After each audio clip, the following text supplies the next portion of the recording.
नमस्कार दोस्तों, आप सबका फिर से एक नई मोटिवेशनल वीडियो में स्वागत है। ये कहानी भगवान बुद्ध और एक गरीब भिखारी की है। एक बार महात्मा बुद्ध एक गांव में अपने शिष्यों सहित घने पेड़ की छांव के नीचे बैठे थे। आसपास के गांव से बहुत से लोग अपनी मानसिक समस्याएं लेकर महात्मा बुद्ध के पास आ रहे थे।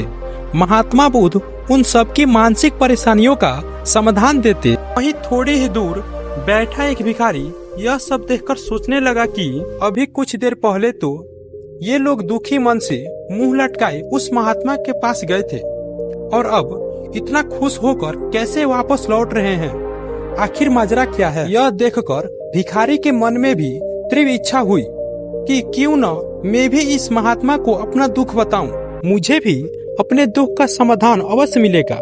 बस फिर क्या था, समाधान पाने की लालसा लिए भिखारी महात्मा बुद्ध के सामने पहुंचा और हाथ जोड़कर प्रणाम करते हुए बोला, हे महात्मा बुद्ध, मैं भी लोगों की मदद करना चाहता हूँ।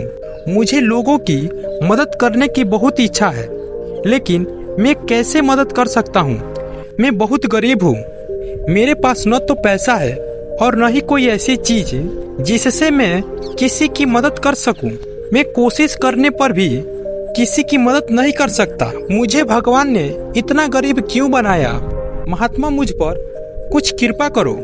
इतना बोलते हुए भिखारी रोने लगा। महात्मा बुद्ध बोले, आप बहुत अज्ञानी हैं, क्योंकि आप अभी तक इस भ्रम में जी रहे हो कि तुम्हारे पास कुछ नहीं है, जबकि दूसरे को कुछ देने के लिए तुम्हारे पास बहुत कुछ है। तुम बिना धन और वस्तु के भी दूसरों की मदद कर सकते हो। तुम्हारे पास जुबान है जिससे तुम मीठे शब्द बोलकर किसी के दुखी चेहरे पर मुस्कान ला सकते हो। इन्हीं शब्दों की ताकत से तुम किसी के भी टूटते हौसले को फिर से मजबूत कर सकते हो। इन शब्दों की शक्ति से आप किसी के भी मन से सकारात्मक विचारधारा के बीज बो सकते हो और उसे गलत रास्ते पर जाने से रोक सकते हो। तुम्हारे दो हाथ से किसी भी कमजोर या लाचार व्यक्ति की सहायता कर सकते हो। आपके दो आंखें किसी अंधे को रास्ता दिखा सकते हैं। तुम किसी के लिए दुआ कर सकते हो सकता है कि उनके बुरे काम फिर से हो जाए।